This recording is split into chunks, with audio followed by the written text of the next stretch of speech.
Povo, tudo bom? Bora continuar nossa aula. Nós paramos em Efésios 4. Eu vou continuar a partir do verso 11, tá?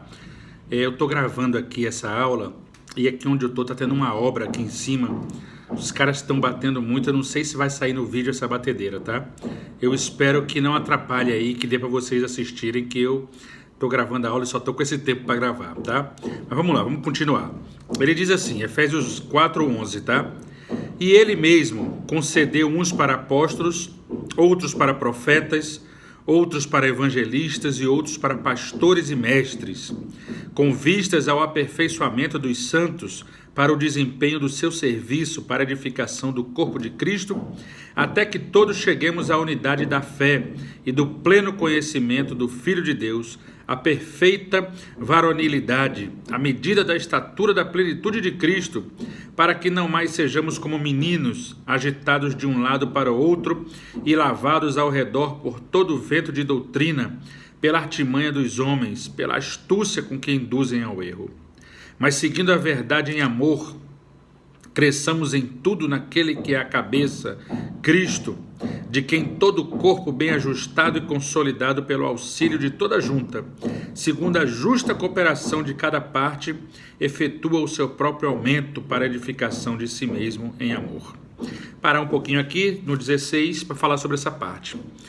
Esse texto é clássico nosso, conhecido demais, e o apóstolo Paulo está aqui escrevendo aos Efésios e lembrando isso, dizendo que no corpo de Cristo, cada um tem uma função, mas o cabeça é Jesus. Isso é importantíssimo da gente saber, né? Nós que estamos envolvidos com a igreja, com o povo de Deus, a gente tem que sempre entender que nós temos as nossas funções, mas que o cabeça jamais vai ser um pastor, um bispo, um líder da igreja, um presidente de convenção, nada disso. O cabeça é o nosso Senhor Jesus. Quem vive cristianismo tem que saber disso. Então ele está dizendo aqui o seguinte, ó, e ele mesmo concedeu uns para apóstolos, outros para profetas, outros para evangelistas, outros para pastores e mestres. E por que ele fez isso? Com vista ao aperfeiçoamento dos santos, do povo de Deus. Ele está aperfeiçoando. Veja, gente, presta atenção numa coisa importante, nós não damos conta de tudo. Não tem condições. Você não pode ser bom em tudo. Você quer ser um pastor e vai ter que ser... É assim que as igrejas fazem hoje. Elas cobram isso dos pastores, mas isso não é correto. Elas estão cobrando que o cara seja um excelente administrador, um excelente pregador, um excelente conselheiro, sabe? O cara tem que ser um excelente mestre, o cara tem que ser um excelente músico, até isso querem. Não dá, cara. Nós não somos bons em tudo, nós temos os nossos limites. Se eu fosse bom em tudo, eu não precisaria de mais ninguém. Então, quando a gente precisa de pessoas ao nosso redor, é porque nós não somos bons em tudo. Nós temos pessoas que nos completam. A minha esposa me completa naquilo que falta em mim, e eu completo ela naquilo que falta nela.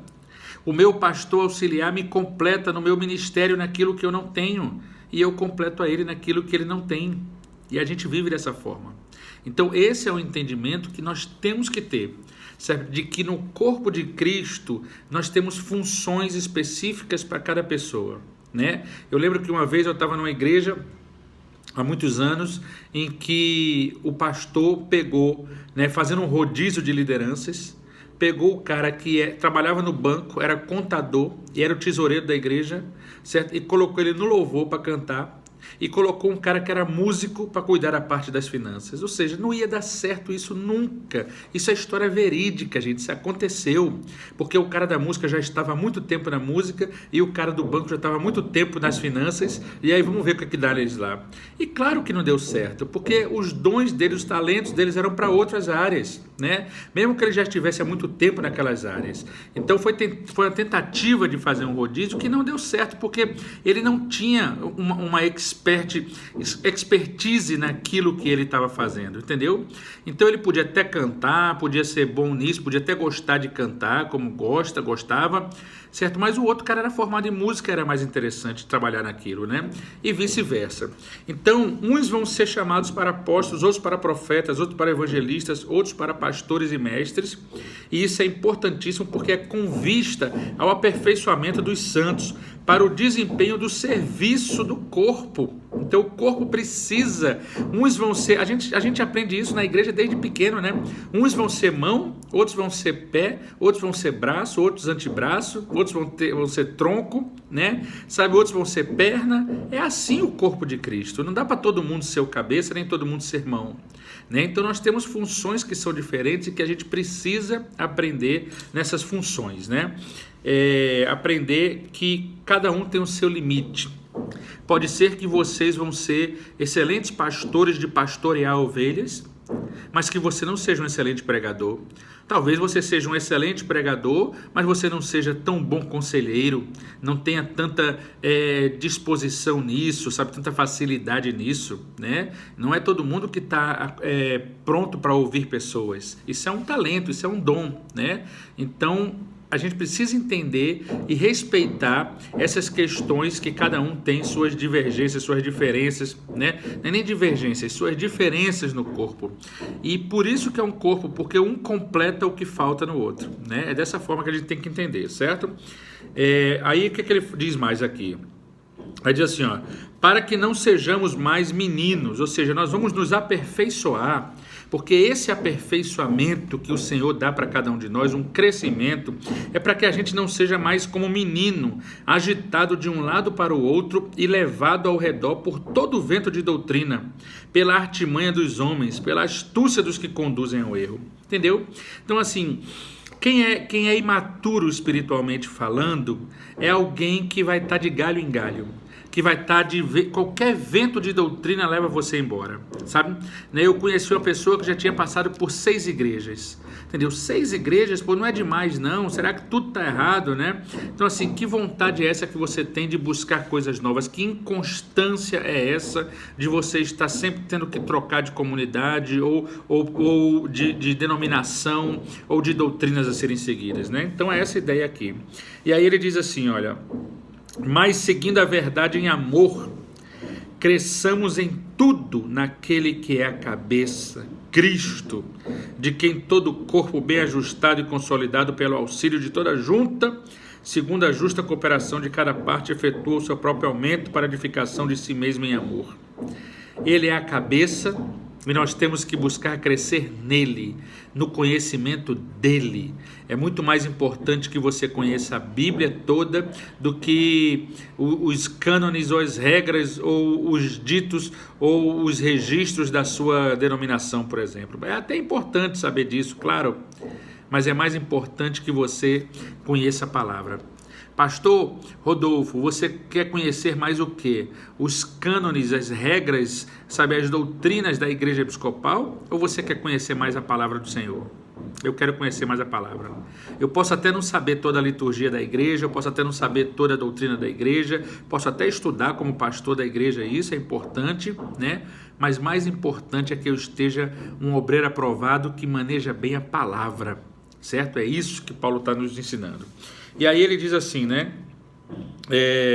Isto, portanto, digo, e no Senhor testifico, que não mais andeis como também andam os gentios, na vaidade dos seus próprios pensamentos, obscurecidos de entendimento, alheios à vida de Deus por causa da ignorância em que vivem pela dureza do seu coração, os quais, tendo se tornado insensíveis, se entregaram à dissolução para com avidez cometerem toda sorte de impureza. Que triste, né? Isso aqui que ele está dizendo é o seguinte, gente. Os caras estavam crescendo gentios, povo que não conhecia Deus, só queria saber de crescer nos conhecimentos das coisas da vida. Mas, por exemplo, vou dar um exemplo, né? Eu sou psicólogo, mas sou um cristão, mas eu só estudo psicologia. Eu só quero crescer no conhecimento da psicologia e no conhecimento de Deus. Não. Então era isso que Paulo estava dizendo, que não é legal isso, não é esse o chamado que Deus tem pra gente, sabe? Não andem mais como andam os gentios, porque isso foi o que fez eles se perderem, é o que faz a gente se perder. É isso que ele está dizendo aqui. Estão obscurecidos de entendimentos alheios à vida de Deus. São outros, são alheios. Sabe, ou seja, Deus não faz parte da vida dessas pessoas, né? Sabe, não é isso que o Senhor tem para eles, entendeu? Não é isso que Ele tem para nós, né? Sabe, então assim, você está crescendo e está alheio à vida de Deus. Você é excelente no seu trabalho, na sua função, conhece tudo, mas como cristão e cristã, a sua vida está alheia à vida de Deus. E aí, o que tem para você não é uma coisa muito legal. Ele vive assim, ó, vivem na ignorância, vivem pela dureza do seu coração, os quais, tendo se tornado insensíveis, não são mais sensíveis ao Espírito, não são mais sensíveis à palavra, não conseguem discernir e ouvir a voz do Senhor. Sabe, essa insensibilidade se entregaram à dissolução com avidez. Avidez é muita vontade, eu estou ávido, muita vontade, sabe, de cometerem toda sorte de impureza. Ou seja, se entregaram ao pecado. Que coisa triste, né? Tem muita gente vivendo assim, né? Que são grandes gênios naquele conhecimento que têm, mas estão vivendo alheios à vida de Deus. E isso tem feito com que eles vivam buscando toda sorte de impurezas. E ele diz mais, mas não foi assim que aprendestes a Cristo, né? Se é que de fato o tendes ouvido e nele fostes instruídos, segundo é a verdade em Jesus, no sentido de que, quanto ao trato passado, vos despojeis do velho homem que se corrompe segundo as concupiscências do engano, e vos renoveis no espírito do vosso entendimento, e vos revistais do novo homem, criado segundo Deus em justiça e retidão procedentes da verdade. Que coisa fantástica. Esse texto é muito forte, gente. Ele está dizendo assim, olha, não é isso que vocês aprenderam de Cristo, que vocês têm que viver uma vida alheia à vida de Deus, crescendo só no conhecimento, sabe, de coisas seculares, vamos dizer, como a gente gosta de chamar, né? Não é isso, sabe? Ele está dizendo assim, vocês já se despojaram, despojar é abrir mão, jogar fora, já se despojaram do velho homem, que se corrompeu segundo as concupiscências do engano da carne. Vocês não, vocês tiveram uma renovação no espírito, no entendimento. Vocês têm que buscar se revestir de um novo homem, criado segundo Deus, em justiça e retidão procedentes da verdade. Tá vendo? O povo de Deus vive vida de verdade, não vida fake news, não vida de mentira. Por isso, vê o que ele diz, deixando a mentira, fale cada um a verdade com seu próximo, porque somos membros uns dos outros. Vê só, vem uma série de ensinamentos de Paulo agora aqui. Ele está dizendo assim, olha, vocês se despojem do velho homem, que se corrompeu pelo engano, renoveis no espírito do vosso entendimento, revistais do novo homem criado segundo Deus. Isso dá um sermão. Deixando a mentira, cada um fale a verdade para com o próximo, porque somos membros uns dos outros. Aí vê esse texto conhecido nosso, ó, versículo 26 do capítulo 4 de Efésios. Irai-vos e não pequeis, não se ponha o sol sobre a vossa ira, nem deis lugar ao diabo. São vários ensinamentos que Paulo está dando aqui para a gente, né? Sabe? Então, assim, importantíssimos. E aí ele continua dizendo assim, aquele que furtava não furte mais, para de roubar, vê só. Antes, trabalhe fazendo com as próprias mãos o que é bom, para que tenha com que acudir ao necessitado. Vê, não saia da vossa boca nenhuma palavra torpe. E aqui, gente, palavra torpe era uma palavra sem futuro, nojenta, ou uma palavra enganadora. Palavra torpe não é como a gente diz assim, um palavrão, né? Deixa eu ver onde é que eu anotei isso aqui de palavra torpe, peraí. Desonesto, vergonhoso. Palavra torpe é alguma coisa vergonhosa, desonesta, sabe? Não tinha a ver só com essa questão, a gente fala que é o palavrão, né? Mais conservador, né? Mas não era essa a ideia. A ideia da Bíblia era uma palavra, sabe, que não sai essa palavra desonesta da sua vida, da sua boca, vergonhosa. É claro que o palavrão vai entrar nisso, não vergonhosa, né? Mas não é só isso, é muito mais, entendeu? Mas assim, não fale, não sai da tua boca esse tipo de palavra, né? Olha só o que ele está dizendo aqui, ó. E sim, unicamente a que for boa para a edificação, conforme a necessidade, e assim transmita graça aos que ouvem. Nós que somos povo de Deus, nós temos que filtrar nossas palavras. Isso é um exercício tão difícil, gente. Às vezes a gente está com raiva, né? Fala mal de alguém para outro, fofoca um pouquinho, o que a gente chama na igreja, chama fofoca de compartilhar. Né? E a gente compartilha, está fofocando. mas nós temos que prestar atenção nisso. Às vezes a gente compartilha alguma coisa com alguém que não vai ser legal, não vai trazer edificação nenhuma.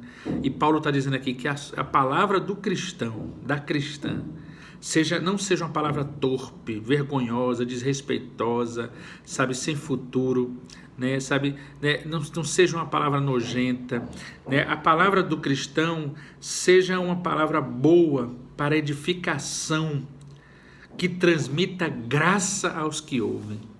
Que coisa fantástica, né, gente? Sabe, a tua palavra é uma palavra que transmite graça para quem ouve, né? E não entristeçais o Espírito de Deus, no qual fostes selados para o dia da redenção. Longe de vós toda amargura e cólera, e ira, e gritaria, e blasfêmias, e bem assim toda malícia. Antes, sede uns para com os outros benignos, compassivos, perdoando-vos uns aos outros, como também Deus em Cristo vos perdoou.